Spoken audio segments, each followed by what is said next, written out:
Imagine a place that hasn't changed much for thousands of years. Imagine an expedition into that place, into the unknown, where what you need to survive is a strong team and what you can carry on your back. This place is unforgiving. This place takes your breath away. This place is XPD.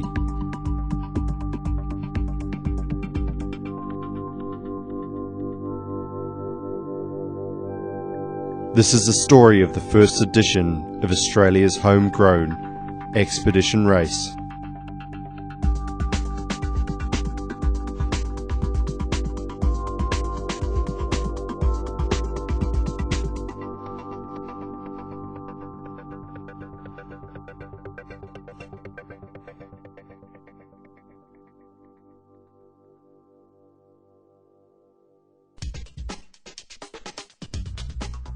XPD is Australia's own expedition adventure race.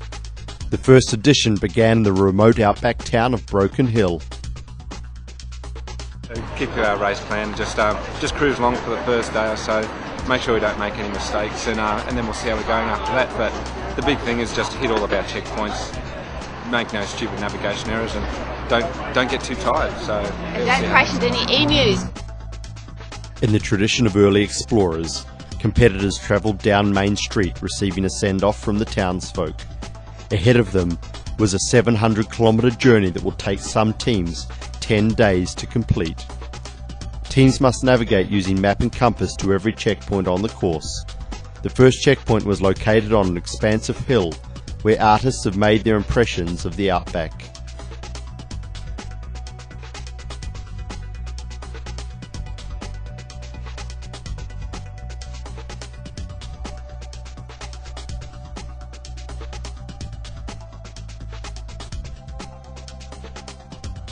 In expedition racing, teams of 4 must travel together for the entire course. The clock doesn't stop, and teams choose where and when to sleep.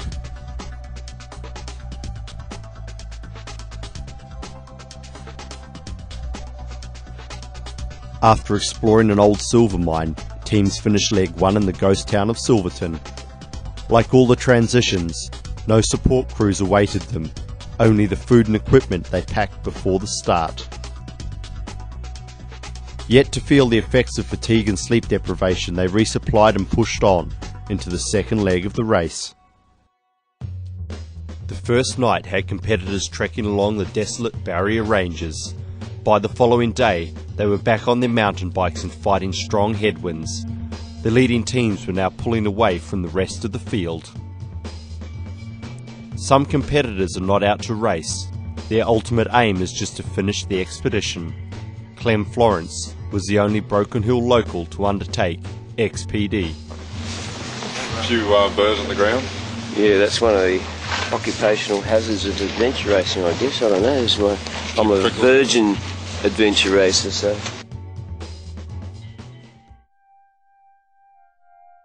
Traditionally, expedition races include the disciplines of trekking, mountain biking and kayaking. Having already completed 400 kilometres of the course, teams now got the opportunity to kayak down the meandering Darling River in western New South Wales.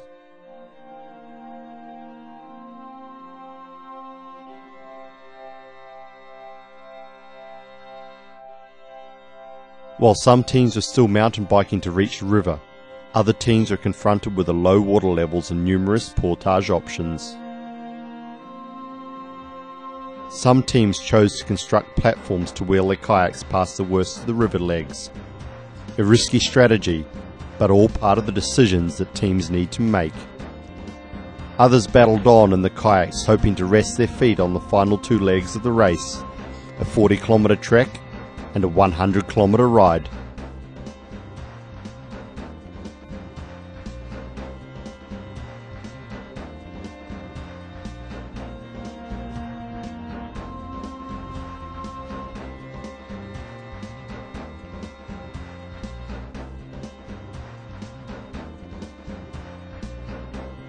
In a welcome relief to the exhausting course, teams completed the last of the 700-kilometre journey, not without incident on a sealed road to the finish. For up to 10 days, these competitors from all over the world battled some of the harshest environments to be found on the Australian continent. Each competitor who finished found themselves with something different. The leading team an athletic challenge unrivaled, others the fulfillment of a lifetime dream, but for all, the enormous sense of achievement of a goal that was as much an expedition as a race.